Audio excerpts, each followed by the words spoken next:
Hi everyone, welcome to episode number 105 of the Fitness Devil podcast.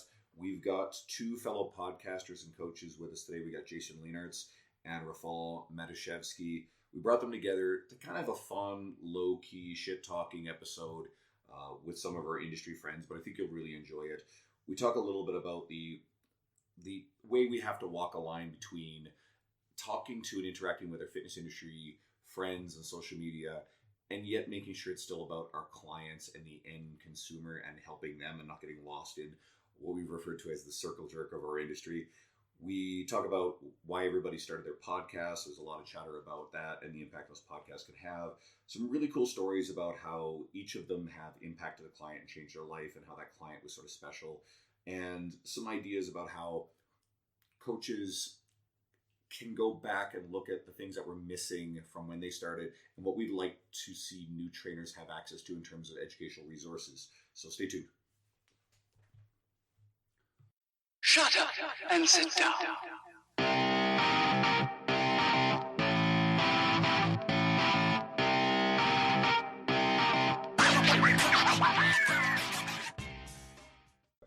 All right, we've been laughing behind the scenes, guys, so we should have rolled into a hot start.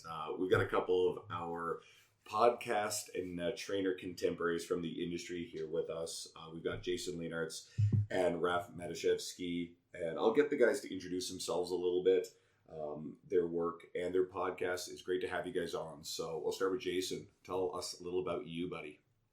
Yeah, guys, thank you so much for having me. Looking forward to the conversation. I'm actually looking very forward to whatever graphic image you put with our faces on it. But yeah, for the conversation, let's see. So my name's Jason Leenaarts. I own a semi-private personal training studio in Stowe, Ohio called Revolution Fitness and Therapy. And as you mentioned, I host a podcast called Revolutionary You. Raf. All right. Again, thank you guys for having me. Like, it's so weird. Like, I've been podcasting for 3 years, and I'm like nervous being interviewed. It's so weird. But anyway, yeah. So I have a podcast called Cut Shit, Get Fit. It's been running for 3 years now, and I've interviewed a shit ton of people. But on the other side, I work at a gym called Aura Fitness and Yoga, training clients. But the other cool thing that I do is that we have a clinic in the gym called Restore Rehab and Wellness, where I've teamed up with a chiropractor, and I see every single patient of hers doing active rehab. And the cool things, we have a lot of like more athletic patients, like CrossFit guys and girls.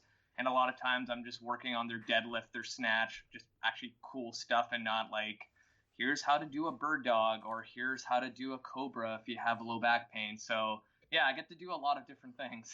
Well, guys, you'll notice, hopefully, that these guys both have radio voices. So there's something about being a host. It's actually, I remember when I used to be really big into finding every podcast possible. And the big one for me was the Fitcast with Kevin Larrabee. And Kevin's a great host. You know, his voice doesn't match him. It's just kind of funny, but he's not what you'd expect behind his voice. It's a backhanded compliment? No, not at all. It's just he doesn't look like what you think his voice would be. But then you start searching around and you hear some of these voices and it's like, sweet mother of fucking God, this is unlistenable. And I don't know what it is. If anybody there is Australian, I apologize, but I find Aussie voices a little hard to listen to online. So nothing to do with anything you guys said. He just doesn't like Aussie voices. I just find them harder to listen to in conversation. So, anyway. How did Raf set you off like that? I don't know. Well, it was just because the boys both have what I would consider to be good radio voices, right? Yeah. And the one thing is, and now to tie back to fitness, Raf, you weren't always working there, because I remember when I was on your podcast and I met you years ago, you were at, like, that was like a recent switch, was it not? Yeah, so about 2 years ago is when I made the switch. So I used to own a gym with two business partners, and unfortunately we had to go our separate ways. But it was quite the learning experience, where you think people would be professional, but they kind of hit you where the heartstrings were. And it was I call it a messy breakup, essentially. So it was an interesting learning experience for sure. Well, we both, well, I don't know how Jason is. I know what that feels like. And I know what that feels like too. I just made a post today about that's a common thing in our industry, right? I'm not currently getting along with, the former employer that, I had such a great opportunity. A lot of good stuff came out of it, but we're not on great terms at the moment. That shit happens. And I think it's sort of this thing where someone goes on to do something really, really great, and someone else is kind of like shitty about it because. Well, I would say it happens a lot just because of Totally. the turnover in this industry, trainers and businesses alike. Like in Edmonton, I don't know how it is where you guys are at, but we have gyms closing literally 3 a year at least, and then new ones open up to replace. Well, actually, way more than that. Yeah, probably way more. We had a chain of gyms called Snap Fitness, and there's still a bunch of Snaps around, but when Anytime came in, I swear it caused half the Snaps to shut down because they had a similar business model. And, the gym that I used to work for, they've, over the years, actually had to shutter or got kicked out of 4 locations or just had to shut down their and then just leases, private gyms because everyone wants to get outside of that model and open up their own gym to realize, like, gyms can be very difficult. Well, you would both know. Yeah. It's a weird industry, but I mean, unlike y'all, although I got certified when I was in a box gym. I tore my rotator cuff right after I got certified, so I literally couldn't take anybody on, and then I moved out of state. So really my introduction into this industry was starting my own business. So it's a slightly different path into it. So it's but I mean, I still see a lot of turnover in this area. You're like an anomaly. I know. Like you didn't lose your business and you didn't start the way anyone starts. No. Let's go and have some fun with this. So this is actually a topic of conversation that I've had with a few of my friends in the industry. And I'll sort of start with this. And, Jason, you and I certainly have had articles shared on the PTDC's weekly best. Seems like you're on there every second week. And all of our podcasts are listened to by other fitness professionals. And we interact with our industry friends a lot. We travel to conferences. Jason, that's where we met you, is through conference stuff. And a lot of industry friends of mine are people I met there first. I certainly have a few industry friends as well who sort of balk at the industry, what they'll call, and they always use the term circle jerk. And they're really focused on, there's a smile from both of the guys. They're really focused on their clients in front of them. And some people get to this point where they just kind of tune out the greater industry or seeking approval from the industry and our Fit Pro peers. And that's not necessarily how I feel at all. But do you feel like this takes us away from our focus on our true goal, which is to reach and help the end consumer? Or does this all enhance our brand, bring us more clients? And I just wanted to open up your thoughts to both of you guys. Do you like circle jerks? Well, and I'm a big music fan, so that's a reference to a great punk group right there. But for me personally, and granted, we could go causation, correlation all day long with this, but for me, the more I wrote, the more recognition I got for writing. And as it started to basically flesh itself out, where I was doing things like going to seminars and that kind of stuff, it opened me up to a broader base of trainers, people who are like-minded, people that just want to help lift each other up, which is, I think, the way that it should be. And so as organizations like the PTDC started sharing the stuff that I was writing, it just really helped. So then what happens is if Andrew reads my stuff and he likes it, he shares it, well, then it opens me up to a broader base. And anybody who's on social media knows how that popularity, for lack of a better term, starts to build. And I think it gives you more clout in front of your clients where they're like, okay, well, this isn't just some guy who's just speaking to us, that just happen to be patrons of his business. This is somebody who's making waves on a broader scale. And, we're in something of a microcosm here with the fitness industry, but we're all here because we support each other. You look at all 4 of us. Yes, we do podcasts that talk to the fitness industry, but it's bigger than that. And so I just really appreciate the fact that we can all be there to kind of stand behind each other and watch each other and applaud and go, hey, I'm proud of you. I just think it's a great thing. And I think it speaks very loudly to our clients to be able to do that. I like the word that you snuck the word clout in there. That's the word that I think is now super popular in the grander social media influencer space. I hear it all the time. I actually am inclined to agree. There is a certain prestige in, for clients, some clients anyway, for your trainer to be writing for, major publications and be getting that greater industry renown. So, Raf, what about your experience? Like when I kind of started in the industry, I just was surrounded by a lot of coaches that wanted to write pieces of content, do videos to kind of get their name out there, they almost got blinded by what their true meaning of their career was to help others, and they were just kind of thinking about themselves. And I realized that kind of early on, so I never kind of got into the rat race of it, and that's why I started my podcast, because like I always say this constantly, like I want to help as many people as possible, and if my podcast can reach more listeners, then why not? And then I quickly realized, like, for my podcast, it's not so much fitness professionals listening to it, but like everyday people. And the moment I started doing solo episodes, and I've been asking people to add me on Facebook who listen to me, I would always reach out to them and be like, hey, like, what episodes were the most helpful? And like, I've interviewed so many people, and every single person's like, I like your solo episodes. And I'm like, damn, like, that's the kind of recognition I want, rather than like me trying to get one piece of content on someone else's site that's a bigger name than me.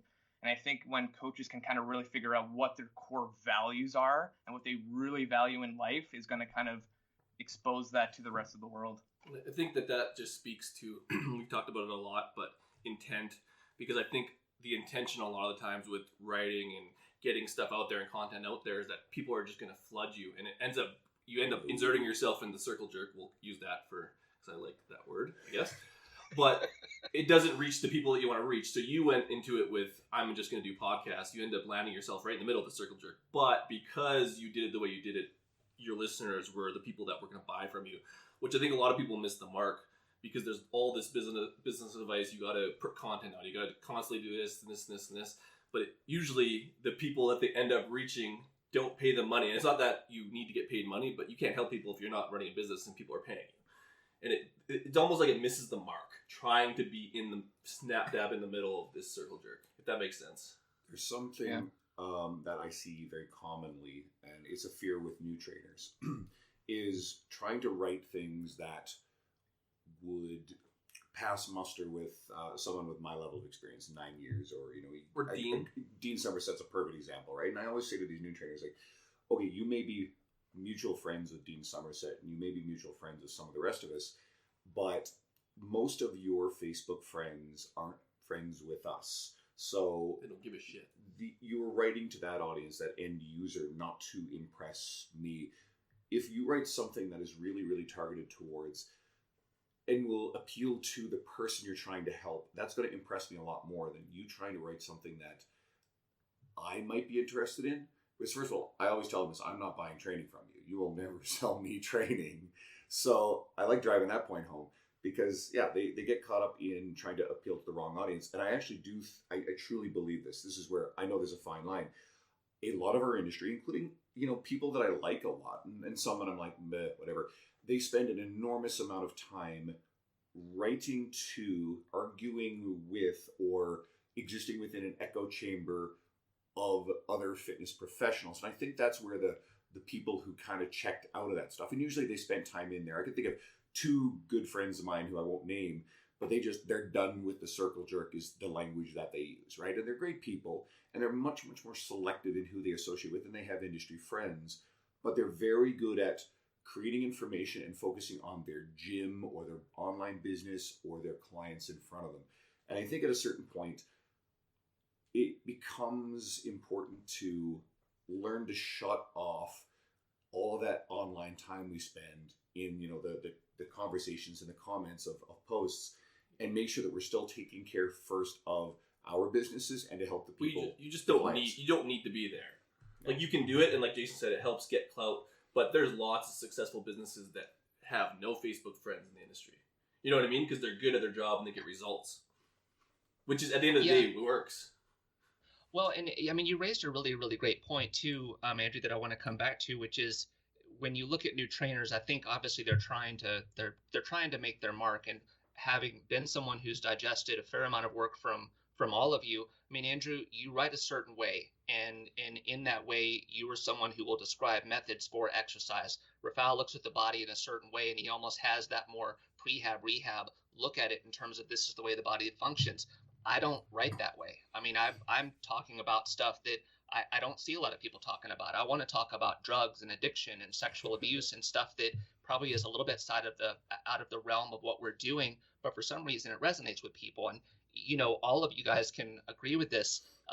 Plagiarism is a really big thing in our industry because people don't know how to have their own voice. Yeah. And I think what's really helped is Andrew, you mentioned Dean Somerset. I think the worst thing that you can do is try to write like Dean Somerset because he Good is luck. his own person. Yeah. So if you can find your own voice, that's fantastic. That was something, my gosh, I think back to my show, that was something Sohee Lee and I talked about like probably 2 years ago. The good point on Dean. Well, Dean he is actually one of the better, like both technical writers, but also he used to talk about this. He was going to apply to medical school, and I think he didn't score that well on something important, but his writing ability was just off the charts. So yeah, no, he's a great writer. Everybody should be reading his stuff. That chick was like plagiarizing Sohee, like legit, and like you see it all the time. Like people will, I love like making fun of shit, but on Instagram you'll see it's almost like there's like this circle of like we all read this book, so our posts are all going to be about self-reflection. Then we all read like the book, Atomic Habits, like Atomic, exactly, perfect example. And it's just like it's not plagiarism, but it's like it's the new thing. Whatever book, like now we don't give a fuck about the world because it says no one should give a fuck. Atomic Habits is, I mean, it's a great piece of work. James Clear is wonderful. You know, I met him the first year I went to Kansas City Fitness Summit 3 years ago, and a lot of the stuff he's got is also still distilled down from a couple other books. I mean, The Power of Habit, a lot of the stuff it's not like he's plagiarizing it, but he's distilling into a much more user-friendly form a lot of things that I've read in other places too, right? So he's just really good at that. It's not as if everything he's created is utterly original. Nothing I've ever written, at least on the T-Nation, the sort of the muscle building or the technical side of stuff,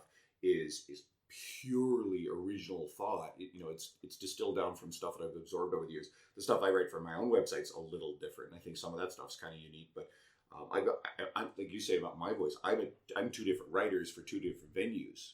So, but I think that's where even in our next question we'll talk about podcasts, but even with the writing, like Jason was saying, with your own voice, you can take a lot of this information and put your own spin on it. It's when it becomes like literally a carbon copy, and I just hate to see, and circle jerk, whatever, but we don't want to be all the same. And that's the whole point of getting into the greater industries. You're exposed to more, and the more we move towards, we're talking about the same shit over and over again, the same way. I don't know, as a trainer coming in, it just doesn't help get a broader perspective, if that makes sense. If everything moves that way.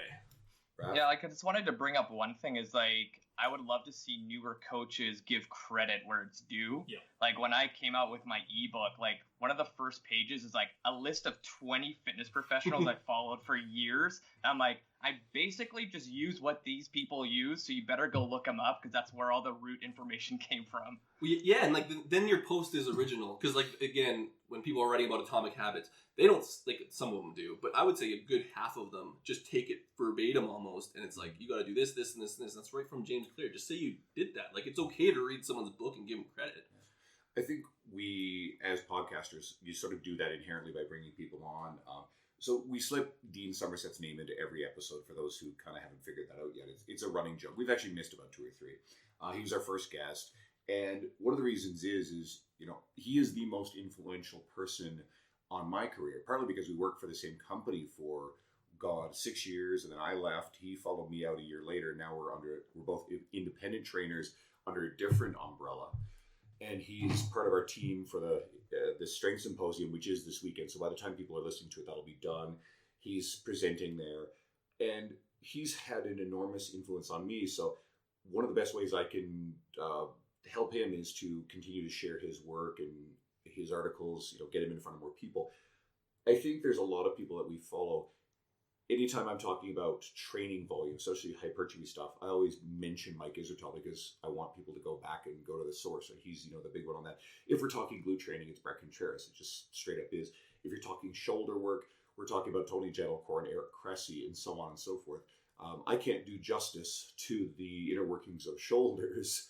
So if someone's interested in diving in deeper, I have a pre-made resource there instead of having to go and create this stuff. That's what Jason's saying too. Yeah. And that's where if you tie it all together, it's like giving credit, but coming in and almost helping spread it and bringing everyone up. So there's a difference between intent of doing that, like, oh, we're all friends and like, yeah, you got to see this guy's work, and like, or I'm going to post this guy's work because I want him to like me and I want to be in, and like, if the intent is off, anyone can tell. Like, it's super easy.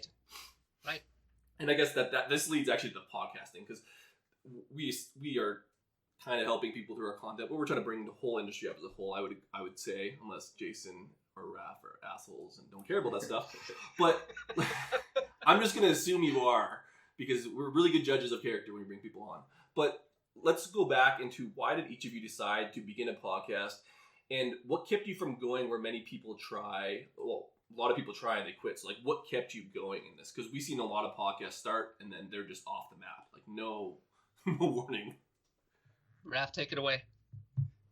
So the moment I started my first podcast, it was the intention to, again, help as many people as possible. And like, if you listen to my very first episode, one is like the most terrible thing ever. Like, one, I was embarrassed to record my own voice and I like hid in my closet as I recorded it. But I basically shared my story when I used to be overweight back in high school, where I weighed over 200 pounds.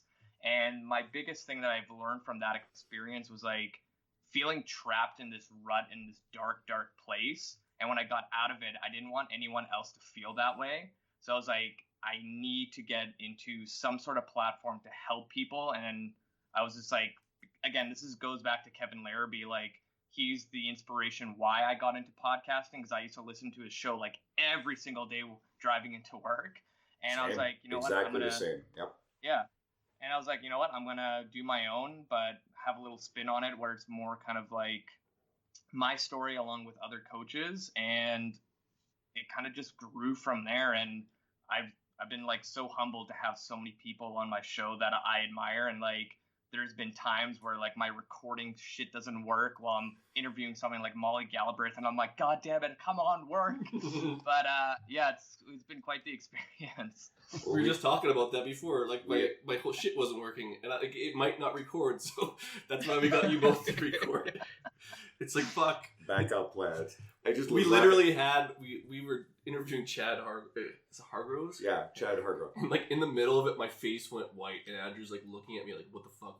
And I'm just like, let's just keep going, knowing full well it's not recording. So Chad was a great sport, and we were able to re-record it and do it. I was laughing at your comment about in the closet, because we actually had a guest who recorded an episode from in his closet. Do you remember? Yeah, don't remind me. Jason Maxwell. It's funny. He just hid out in his closet. He said it's good sound quality in it though. Because it does not open a room. Good acoustics. Yeah, we've had Mike Israetel in his underwear a couple times for sure, and a bunch of people in their cars. Who recently was in their car? Derek Stanley, and then his phone died. I feel like Megan Calloway. Oh, Megan Calloway did too. She jumped out of her car. session, and she was like in her car. It's just kind of, you get those interesting stories, and it's kind of, you don't get that without doing it. Jason, is yours as altruistic as Raf's? Yeah, so it's a very similar beginning, but I'll touch back on something we were discussing at the beginning, which was because I didn't start in a box gym and I didn't, have great people like Dean Somerset that I was working next to, or these really tenured trainers that I could learn from. I remember a couple things actually. So like y'all, the FitCast was a big thing for me, but what started kind of sort of planting the seed to start the podcast was Joe DeFranco, when he first started the Industrial Strength podcast. In one of his very early episodes, he was like, hey, the guy that, does all the sound for my podcast, he wrote this book. So if you have an interest in doing podcast, you should pick up his book and see what it's about. And I read it and I was like, okay, well, the barrier to entry is kind of low for this. And here I am, I've got this business that I run. And, all of you guys have seen those lists where they say like the top 30 most influential people in health and fitness right now. And you've got the people like Lee Peel and Spencer Nadolsky and John Russin and all these folks. So I'm just following all these people because these become my teachers. And so I thought, okay, well, I think what I want to do with this show is kind of like Raf. I want to start a show that the general population can take as much from as possible. And initially what I wanted to do is I wanted to have local movers and shakers, people that I respected in the area, but I also wanted Spencer Nadolsky and Casey Nadolsky and all those folks to come on the show. And then I started to get away from the locals and just started to talk, with the industry folks. But as I mentioned, I also had to kind of get out of that realm, and I started talking to authors and psychologists, and just I needed to spread the base a little bit. And so that's where my show evolved to. You're like us. We did the same thing. Except for mine had nothing to do with helping people. I'm not going to listen to podcasts, but I was listening to a podcast driving to BC, and I was like, fuck, this sucks. like, I could definitely do this. I'm like, how hard is it to do podcasts? Like, it can't be that hard. And like you said, it was such a low barrier to entry. I went and looked up how to start a podcast. It was like, you need a mic and a computer. I was like, fuck, this is so easy. And then we went and did the show, like, and we recorded, like, Andrew, like, I called Andrew. I'm like, hey, do you want to do a podcast? I think this is going to be super, super simple. And again, it was, like, there's, like, shit to it, but it's not that difficult. But same thing, wanted to get local people. I'm like, oh yeah, it'll be a great way to like interview local people, and we can just like network and like help our business, and we can get some good stories. And then same thing, that not wore thin, but like, oh, we should just interview Dean. Oh, we should interview this person. And it just bounces around, and then it's like, I'd already met or knew a lot of the industry people, and that just kept growing as I traveled more. Because it was hard to get guests. And then we got Carter Good right away, who has a massive following. Then we had Sohee Lee on there and Mike Isertel, and those three just blew up into massive downloads. Like that episode of Sohee, to this day, would probably have crossed 10,000. It was already at, but it was just But it was just one of those things where it was like, we had no intent, because I was just like, I had a super ego about it. I was like, fuck this guy. And then we couldn't get guests. Like, we literally couldn't get guests. So Andrew's like, well, I know this person, so we'll just do these. And then it just bounced around. And just because we knew people, it was easier to get people that didn't live in Edmonton. Yeah. So it was hard to get local people. They didn't care about it. And I was like, well, fuck. But there's a lot of really great people here too, but there's also a limited number of people who have developed, an audience, have developed sort of a brand name for themselves. And every once in a while, you get a really great coach, probably newer, hasn't really established themselves all that much. They work as a solid trainer, but it's hard to do. They don't have a following either, and so you get people asking, "Oh, hey, I've got a really great story," and it's like this isn't that kind of podcast where it's like about a great story. I don't know. You guys can both probably talk to it, like. Outside of doing one on your own where you have something to say, like, you need to know shit about people. Like, you can't just, like, have someone on and just do, like, an hour, like, without knowing anything about them. You can, but it's just harder because we all love fitness, so we read all these fitness people, and it's easy to just not wing it, but I don't know, maybe you guys wing it, but does that make sense? Yeah, no, it makes plenty of sense to me.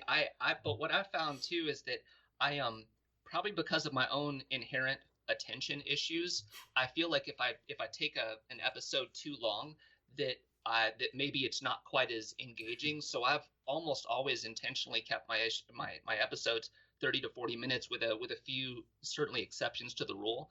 And I mean, I can riff with anybody for 30, 40 minutes on just about anything. But yeah, it's just Andrew, you mentioned something else too about consistency. That was the one thing I wasn't going to waver on. It was like every week that episode's coming out. So if it's going to be me by myself, then it has to come out. But I mean, I just had to stick with it. Yeah, I think the consistency thing is like huge because like as coaches, we tell our clients, hey, I want you every week to move and eat right. So it's like we can take our own advice and just put out an episode every week. Like, fuck, like you just have to do it. Well, otherwise it won't happen. I think that like you said, if you tie it to fitness and nutrition, all this stuff, we preach that. But I think leading back to the basic of even the question is like stop fucking my cat. There's a reason why a lot of these podcasts fail that come into it. Because again, if you don't do 1 week after another, like you almost miss the pattern, and it's really hard to just start back. Like, you can't just do it. I guess you can, but that consistency builds. You know what I mean? And then you're at like how many? Raf's at 300. I don't know how many you are at, Jason. We're at 100, and like we didn't even mean to. Like I look at him like, oh shit, we're at 100. But had we not have put ourselves on a schedule, there's no way in hell. No. Yeah. Shit. What was I going to say about this crap? I was going to say that you guys all do all the technical stuff. I mean, I'm here. I shows up. I have no fucking clue how any of the tech stuff works. That would be a complete disaster. So thank God Dean knows that stuff inside and out. Andrew doesn't know what Google is. That's not true. Andrew, what? He doesn't know what Google is, but he knows how to use his iPad. He can use his iPad though. He's very good with the iPad. He is. He's really good with the iPad. Like that's your thing. Yeah. Well, I use it with clients, so it makes life easier. And Andrew's like my dad.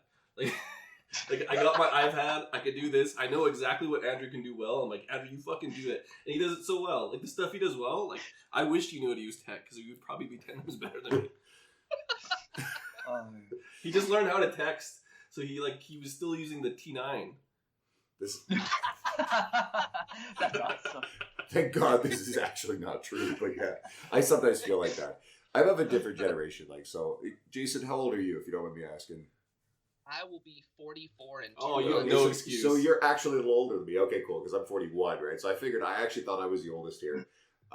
But yeah, like we're of that generation that it doesn't come quite as naturally, but you probably just have either savvy for it or worked at it. So. Andrew grew up in the woods.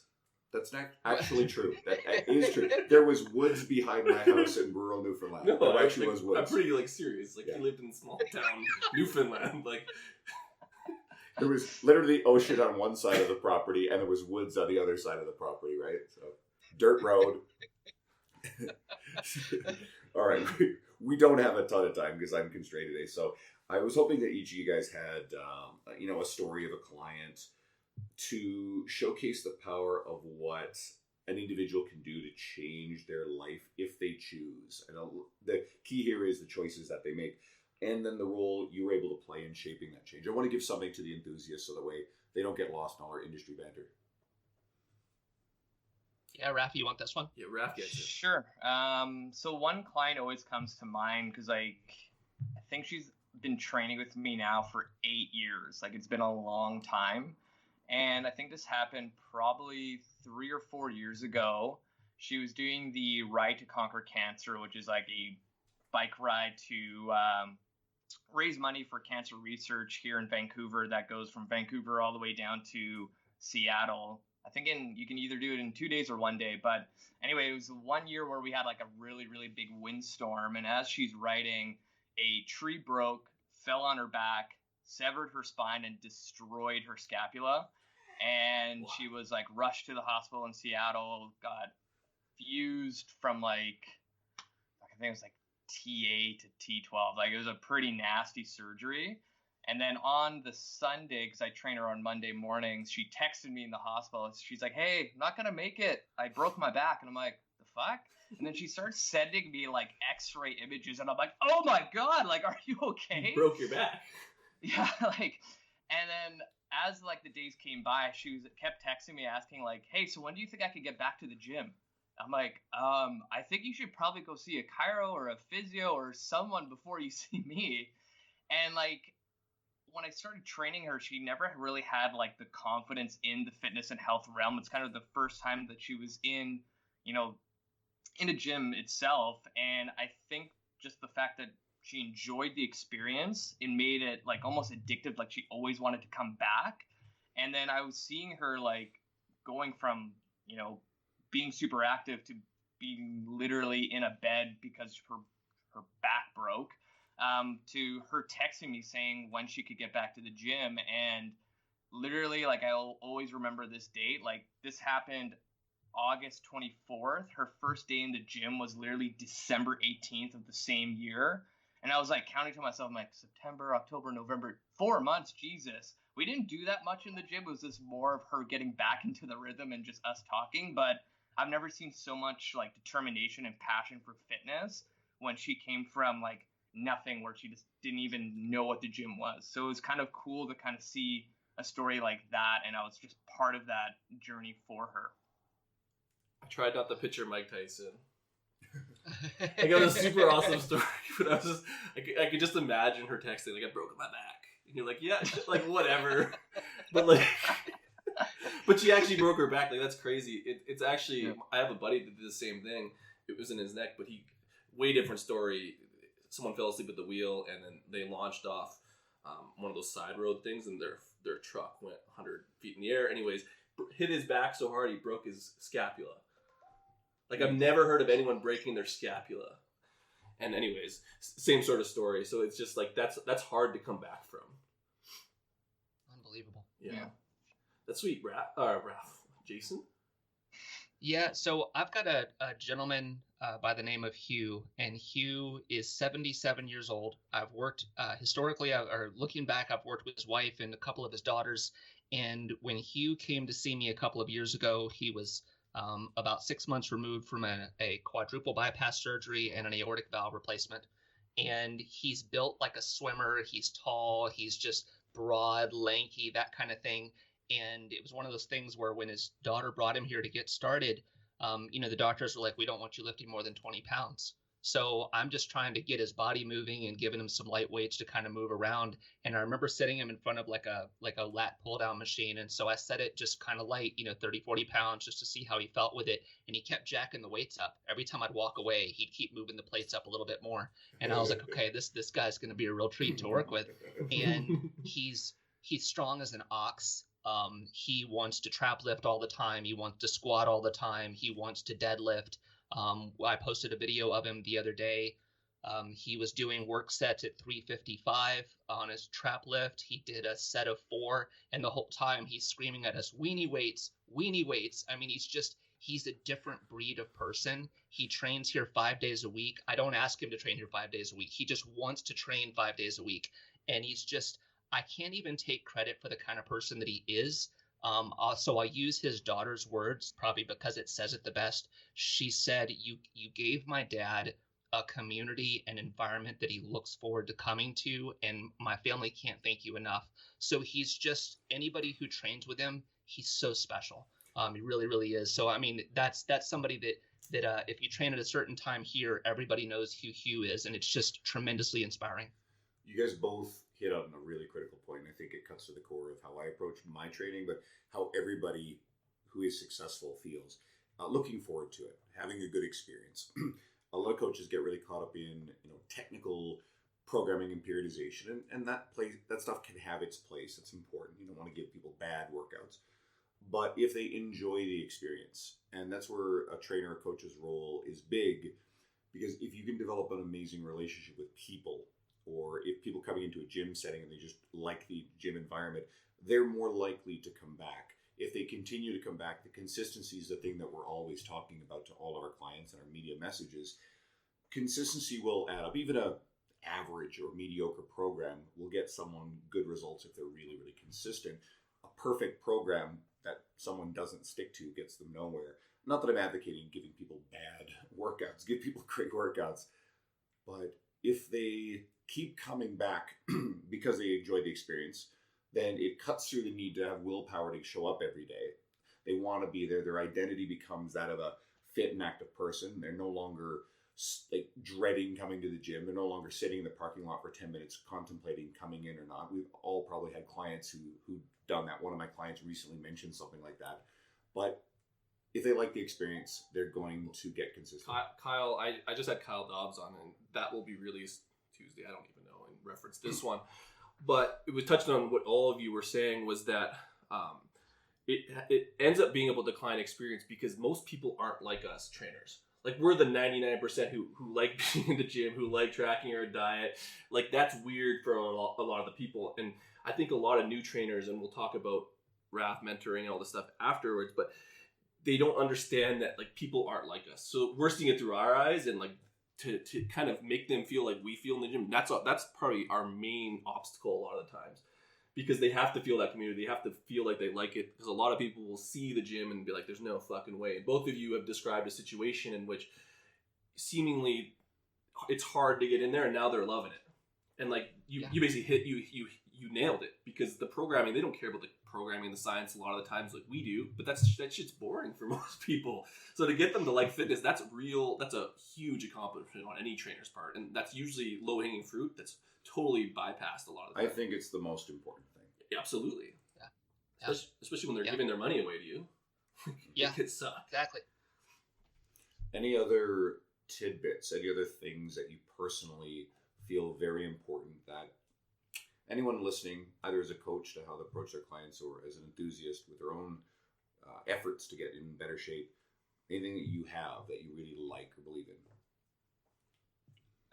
For me personally is like, I would say the last 3 years have been really honing in on this, is like being really empathetic to the person that you have in front of you. Because I've brought this up on my show a lot of times, where a lot of coaches come from an athletic background and have never felt, being 40 pounds overweight, having 3 kids, and then a spouse that's not happy that you're deciding to go to the gym and be selfish or whatever the hell their issue is. And then having that person in front of you and trying to connect with that individual when maybe that coach has been playing, high level in baseball and university and wants to train the pros, but they're going to train Sally Sue for the time being. But it's like, fuck, like just be a good human being and your career is going to take off. Yeah, because no one's like most of your clients are Sally. Like just even metric wise, like it's gonna be like the mid-20s to like up to 40 female spending the money on fitness. Like you're training Sally no matter which way you look at it. Yeah. It's like you got to care about what Sally cares about, because Sally doesn't care about your goddamn baseball career and the fact that you can trap bar deadlift 500 pounds. When I think about that fictitious character of a client, it's like Jordan Syatt's Karen's, or my favorite one is Mark Fisher's Mrs. Rossini. Yeah, I don't train at Sally, FYI. It would suck if either of you did. Like, they listen to this like, I didn't know you played baseball, Raph. I did not play baseball. I'm sorry. Yeah, and I mean, I got to piggyback off of Raph, and just because it's sort of a broad thing, and it's not just for client interaction, it's really for even trainer to trainer interaction. Certainly the things we see on social media, but seriously, no judgment. Because I think the moment that you come in and you start to kind of look at people, looking down your nose, I think all of a sudden the game changes. And, we hear the adage, because it gets used all the time, you don't know what kind of battle somebody else is fighting. So when you look at your client, or you look at people in the industry who are going through, whatever bullshit struggle they're going through, don't judge. Just sit back and see if you can be a kind ear, and see if you can understand where you can meet somebody at. And I think you're going to be in such a better place with that relationship.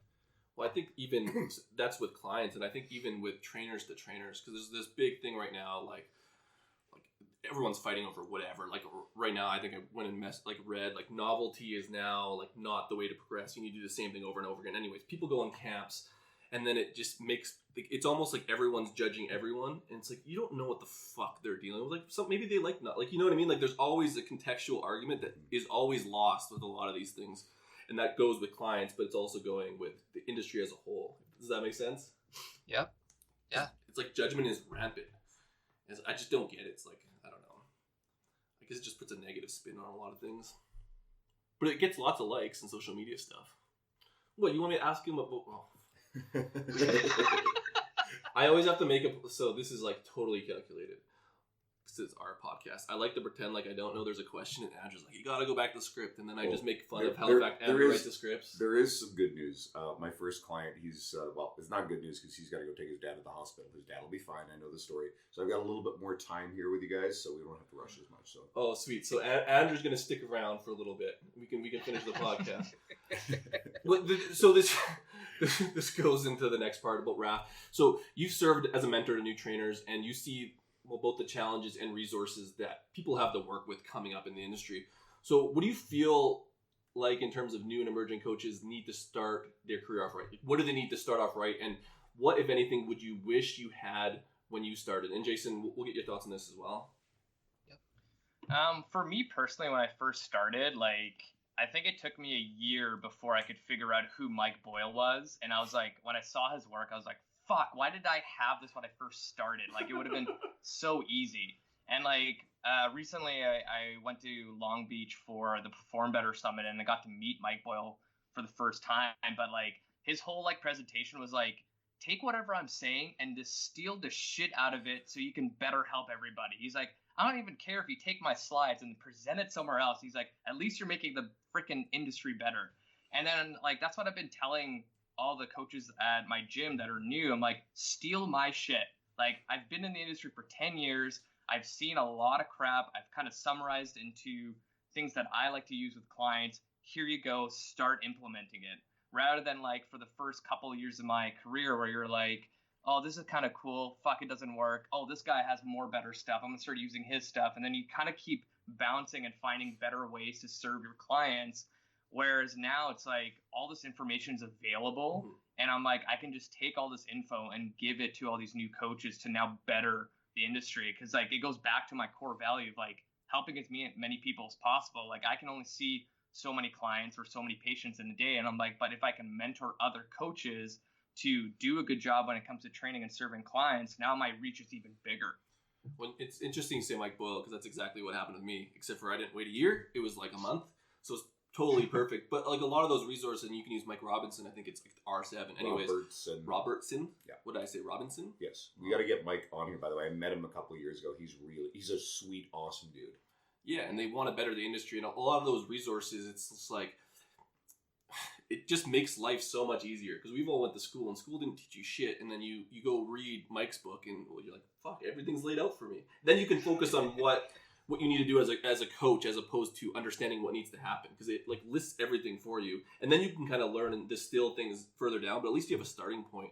And I think that with a lot of information comes the fact that there's a lot of information to sift through, and that's a difficult thing as new trainers, because everything's right to anyone. Like anyone who puts out their stuff, that's the right way to do it, and there's like a million of those people at this point.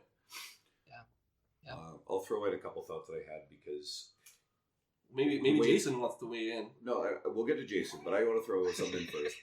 I think you should probably pick a select handful of fitness professionals with good information, but the counter thought to that is don't try to follow 100 people. Don't try to absorb the information that, there are hundreds of great people in our industry putting out good information. And I think you should zero in on a handful that mirror your philosophies, that have great information, and then go from there. And as you gain more experience, you can gradually add pieces to that puzzle. I'll come back to more, but Jason, let's hear your thoughts. Yeah, I guess I have maybe a slightly different take on this. And again, it's just coming from what my perspective was into the industry. But when I started my business, I didn't know anyone. I literally didn't have any clients. And I was starting in a town that was not my hometown or my home base. And so the most beneficial thing for me early on was I got involved in a business networking group, which was something where, literally there's a group of 20, 30 people who are not competing interest. So realtors and attorneys and all this stuff. And you're only there to refer business to one another. And that was a pivotal thing for me to be involved in, because what it did was it opened me up to this base of people who not only could become potential clients, but become potential sources of referrals for me down the line. Certainly if any of them became clients of mine, which many of them did. And so for probably the first, after my first year of business is when I got involved in one of those groups. And for probably the next 2 to 3 years, that was one of those game-changing moves. And what's happened is, as my own business has grown, where I've had to step away from my involvement with groups like that, now I have this pool of resources. So if a client of mine comes in and says, hey, I need to sell my house, do you know any good realtors? I've got a boatload of them. I can give you realtors all day long, or a chiropractor or a physical therapist or whatever the case is. But now that network is Facebook for me. Mm-hmm. So when I'm posting pictures and videos of my clients and tagging them, this becomes the source of new business for me. And so you're just expanding your network just literally brick by brick. And it was such a game-changing thing for me to be involved in early on. Well, and I think that's a great point, because we have those here, and people do it in all sorts of industries, and a lot of the times in fitness, we don't get involved in that stuff. And our businesses, a lot of the times, unless you're like a strictly online coach, which I won't get into that bullshit right now, unless you've been in it for a while, but like we live in the real world with real people. And Mike Dola always says that he's on the online trainer groups for anyone. There's like a Facebook group for online trainers, with the PTDC, and people will ask, like, how do I get more clients to do all this? And it's like, go out into like the world, like your hometown or whatever, and meet people, tell them about what you do. And like, that's a hard thing to do, but that's a lot of times the real answer. Like, people aren't just going to find you. Like, they will, but like, you have to be rooted in the brick and mortar, because if you're going to work in the real world, you got to source out the real world shit. I can't count the number of times I've been out and I don't get out in the world enough because I work so fucking much, but I've been out somewhere else, and I've run into someone that I was acquainted with or knew, and then that person's like, hey, I gotta come train with you. I go to a different gym than I work at, and it's something that I don't encourage new trainers to do this, especially if you're in a commercial gym. I think you actually need to work out in your gym space so people see you doing it. But if you establish yourself for a while, and the space I'm in now it's super successful, it's smaller, and it has less members than the old commercial gyms. So I still like to go to commercial gyms frequently, and I run into people that I know I'm acquainted with. I grab people on social media, and at least twice in the last 2 months, I've picked up a client by running into someone I had previously known. One guy I hadn't seen in a decade, and he came up to me and recognized me from an old job I did. And within a month, he was messaging me going, hey, I want to come train with you. So that's really good. You see people at the supermarket or Costco recently, or A really odd place that I've actually picked up a lot of clients over the years is out in the nightclub scene, and I don't frequent that stuff much anymore. He wears his trainer shirt to the nightclub. Not true. I will. Trainer. I will go out and say like a friend of mine's a manager at a pub in White Ave, so it's one of the sort of downtown areas of Edmonton. And yeah, I've been in there and run into an acquaintance and someone, they start talking about wanting to come train with me. And this has happened numerous times.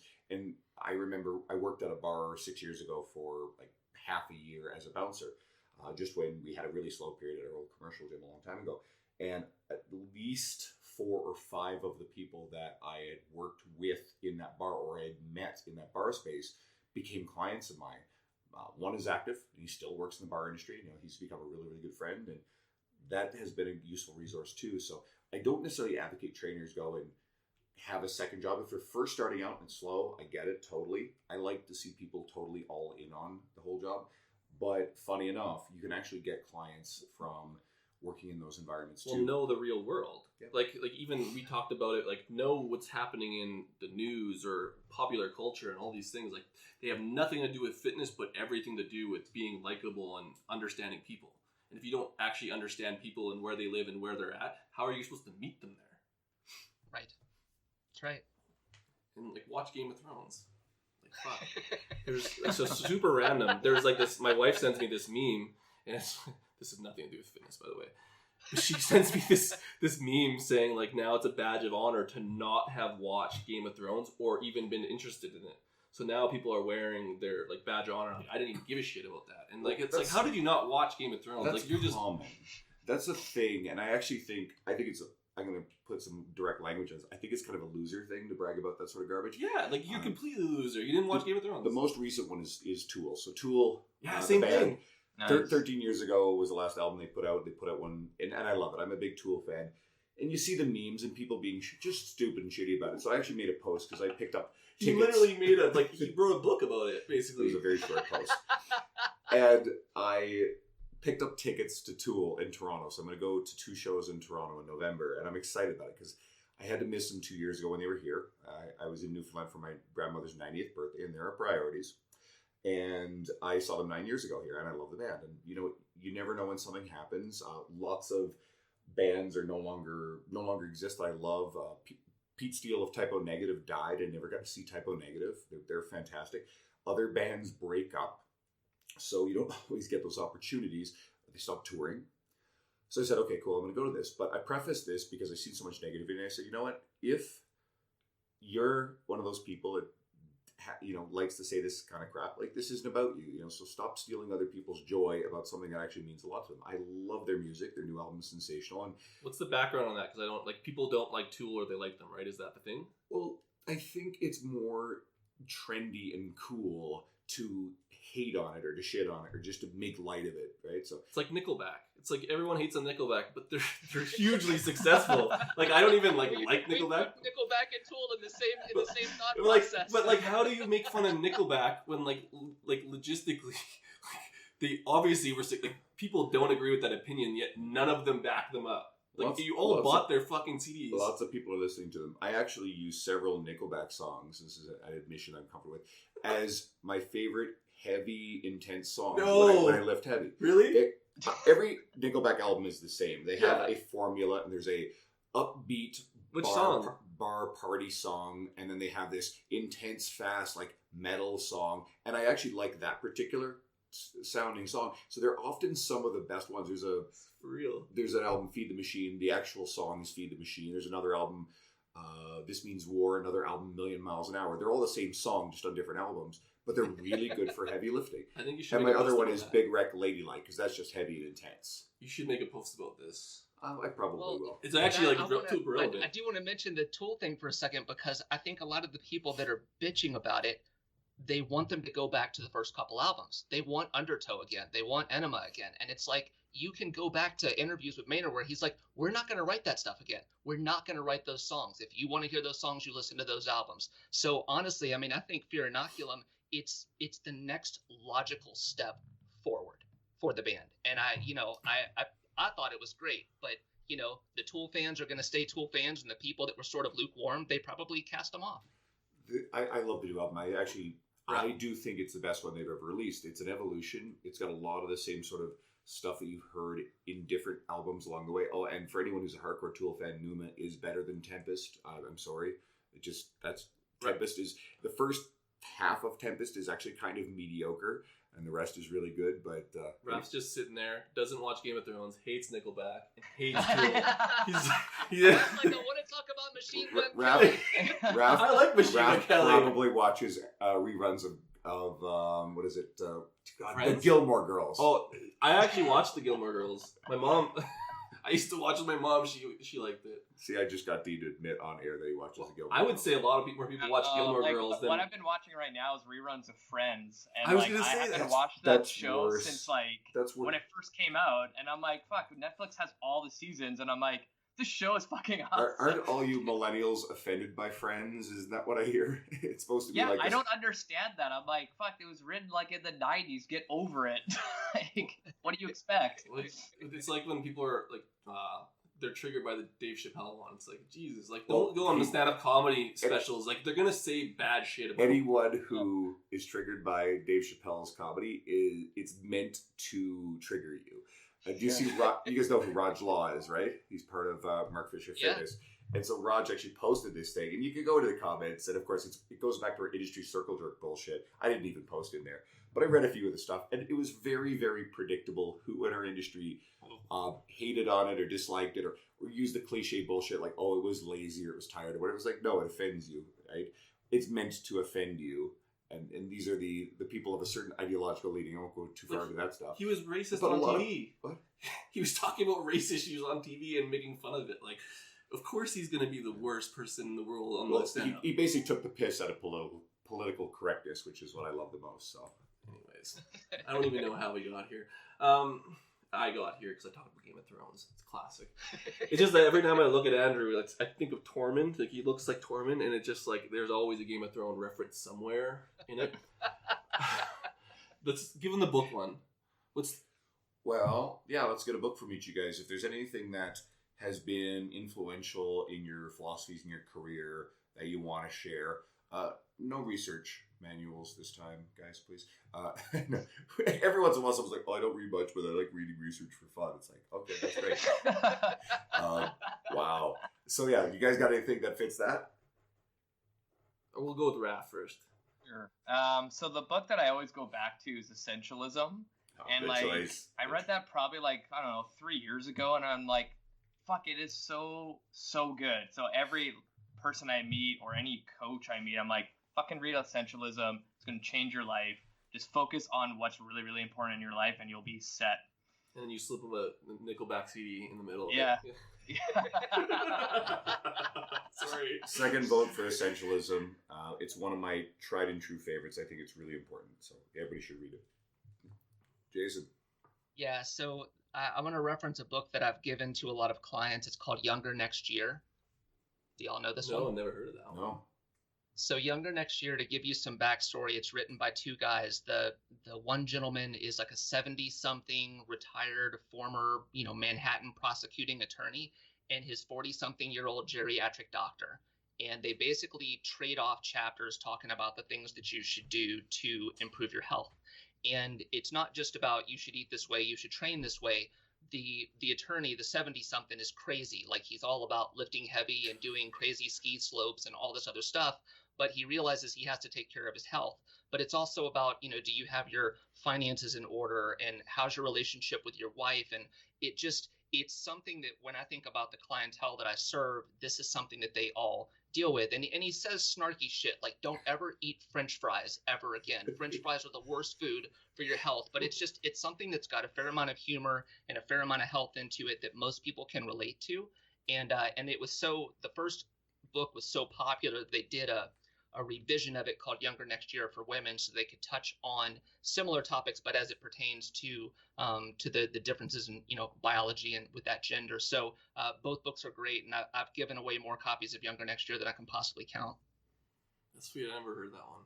No, that's new. And you got me with the French fries because, like you said, they're probably trying to be super relatable, which is huge when you read something because a lot of it's kind of over a lot of people's heads. Yeah. Yep.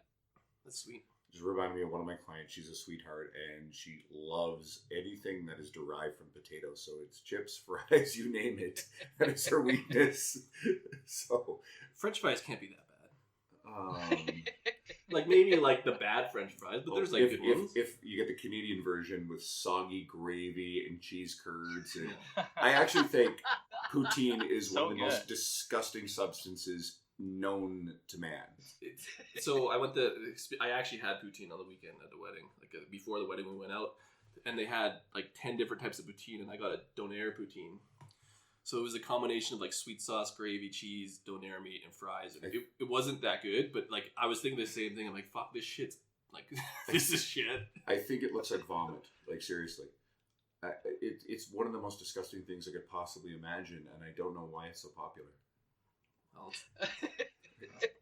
I was just gonna go to like the McCain's ones with the Mexi fries. Those are my favorite.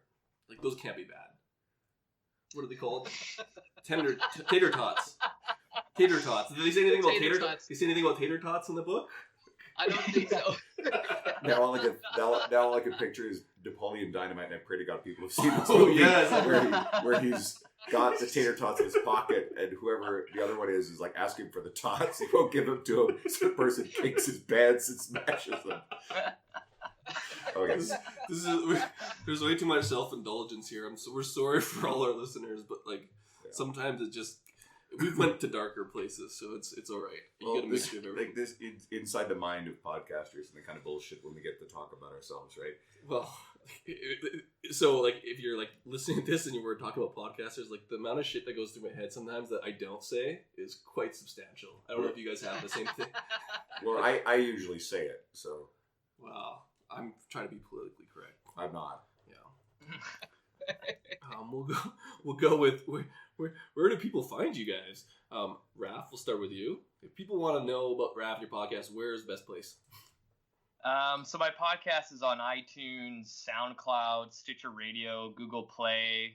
You just gotta search up "Cut the Shit, Get Fit." I'm the only one up there. It's hard though. Easy. You need to like put it's because it's not shit. It's like It's a hashtag with an exclamation mark because iTunes didn't like swear words in podcasts, and that was a whole nother story. It took me like 2 months to get my show approved on iTunes because of that fucking shit word. Anyway, we did that too.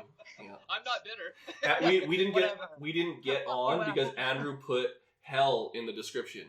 He's like he put a swear in the description for like the podcast when we were going to iTunes, and like we couldn't get it on. I'm like, what the fuck is wrong with this? Like it's called The Fitness Devil. Andrew wrote like a nice clean intro, and I actually went and read it. I'm like, Andrew, you put swears in it, and they like wouldn't let us go on iTunes. It took like 2 months. That shit happens. Anyways, sorry. But yeah, you can also find me on Instagram, Facebook, Rafal Matuszewski. Long, complicated last name. You'll find me. Yeah. And Jason. Yeah, so the show is Revolutionary You, and I mean you guys won the lottery on the 2 craziest last names you could have brought on your show simultaneously. So yeah, I was thinking that. If you want to catch up with the show and the blog, it's jasonleenaarts.com. If you want to follow the mischief that we're doing here at the studio, I just request that people friend request me, don't follow me, because most of what I share privately, not publicly, but it's all there if anybody wants to connect and see what's up. I think that's a good rule for like maybe not enthusiasts, but like anyone in the fitness industry. Like, don't send me a friend request if I don't like. You don't like at least message me so you can tell me you're gonna send me to your page to like it. You know what I mean? Like I would probably like it if you messaged me. Like, can you add me as a friend? I'm trying to get people to follow my page, and I'm trying to come up, and I'm gonna send you this like soliciting page, and I just want you to like it. And I would do that and then unlike it, but at least like you asked. I don't see if it's a fucking real hate friend. that. Oh yeah, that's annoying. If it's a real friend and they want me to like their stuff and I get an invite, I'll just fucking like it. Here's the thing: none of it shows up anyway on your feed because of the Facebook algorithm, right? They have to boost it, so that's why actually you've never actually had an official Facebook business page. I just treat my Facebook as a business page. And funny enough, I'm actually the opposite. Like, if I know somebody or if like industry or whatever, cool, I'll add a Facebook friend. I actually prefer people just to follow, because if I don't know who someone is, I don't want to offend someone by not accepting a Facebook friend request.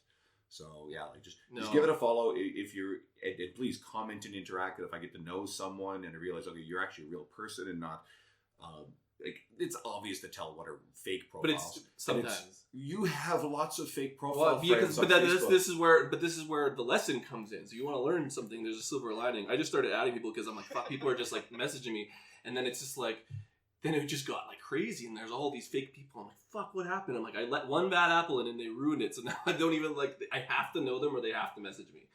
So it's a really good rule. It's a great rule. Anytime I get one of these like pictures the only of some people that I don't accept friend requests from, well, there's two. So I don't accept it when I see the person that's sending me a friend request says I help trainers go from $0 to $10,000 a month.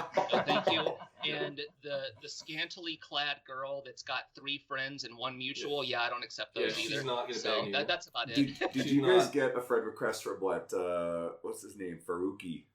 Oh yeah, he's already blown up my DMs. Man, that guy he's a special breed. Do you remember? He's a special. He actually had so I actually went to do research on him because I wanted to like see does he actually have a business? Dude, like actually makes videos and they're super terrible, but like he's grinding hard. Like he has some funny ones where they're like he thinks that they're good, but they're funny because they're bad. And so I almost want to be his friend just to see more of it. We really have trouble getting past an episode without at least taking some sort of pot shots at the skeezy online business coach. We actually have friends who are legitimate business coaches who do great work. There's a difference. Like solid businesses. And we've had a few of them on the podcast. Ryan Ketchum's fantastic. Eric Bach. Mm-hmm. And there are other people who've been on here who are in that space. But, oh my God, then there's the scummy ones. So, yeah. It's fun to make fun of them. It is low-hanging fruit, but we got to have our jollies at some point. We got to make fun of something. I don't know, we gotta live life a little bit. Like, we make fun of Nickelback, we can't make fun of fucking business coaches. Yeah. I suppose this is also worth mentioning too, guys. So I haven't actually voiced this yet because this is something we did really quickly. And so by now you've already heard that Dean has his side project that is part of the main download stream of our podcast.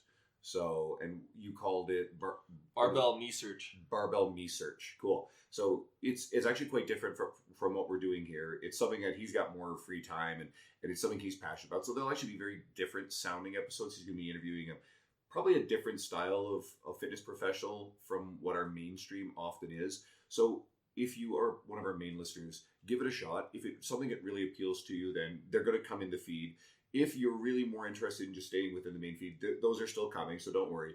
But and if you're someone who is coming to the main episodes from the side project, well, hopefully you like these too. But if they're not for you, then Dean is going to continue to do his side project as well. So we just figured that we'd expose everybody to it, and you guys can sort amongst yourselves what you like to listen to. Yeah, and we're not breaking up. And also on that note, with other podcasts, you both have podcasts, and we pretty much rolled through the same people. So different vantage point on what you're going to learn from them, but I would say you guys have way more podcasts than us combined with some of the returning guests. So if you liked any of our podcasts, go check out these guys' Rolodex because you'll literally find they've interviewed way more people than us, and I think we all have the same guests. It's awesome. We've had Dr. Lisa Lewis, and I think Jason, you had her around the same time we did. Who else? You've had Kelly Coffey a few times. We've had her on a couple times. You mentioned Spencer Dulski. He's been on ours a couple times. And I know there's a lot more people. See Raph has like everyone. I don't know. You like literally, what the hell? Because I see Jason more than I see Raph. So Raph, how many episodes are you at? 261 right now. Who are some of your favorite and big name? He's everyone. I swear to God. Guests that you've ever had, Raph. The biggest one that I was so nervous for was Dr. Stuart McGill. And then, at one point, I asked him a personal question. And when I gave him my thoughts on it, he told me that it was a very intelligent answer. And I was like, fuck, can you say that again? It's so good. That was recent. That was recent. Yeah, it was a couple of weeks ago, yeah. Cool. That's big. We've never had Stu. And he wasn't as big time before. Like, you got him when he's big time. Yeah. Side note, I can't remember who connected me to him. I think it might have been Brett Jones. Yeah, I think it was Brett Jones that connected me with him. His course is extremely expensive. It's coming in Edmonton. Yeah, Somerset just posted it, and like you're looking at all the options, and I'm like, oh shit, I got a bunch of commitments around that time, and it's like, this looks really cool, but I may not be able to pull it off. So I can't afford it. It was like $5,000. You take any? Well, whatever. It's good stuff. It's worth it. It's just like I was like, holy shit. Anyways. Okay, let's wrap it up. Good. Well, guys, everyone who came here to listen and stuck around for this, thank you so much. If you are a podcast enthusiast, and I know there's some people who just love finding new stuff. Go check out the guys' podcasts. Scroll through. If there's guests that you're really interested in, go check that out. I have an abundance mindset with everything I approach. I am not worried that a dedicated listener here is suddenly going to abandon us for a different podcast. Maybe we'll have to talk about Nickelback. Probably, and poutine. It probably offended a lot of people who love poutine, but guess what? That's too bad. You'll get over it. So, go check the guys out. Guys, thanks so much for taking the time to come and sit down with us. This is something we've been chatting about for a little while. I don't know if you had any parting thoughts, anything you want to share. Otherwise, I'm good. Yeah, guys, thank you so much. This was a blast. Yeah, thank you guys. This is freaking awesome. Yeah, see you guys. Shut up and sit down.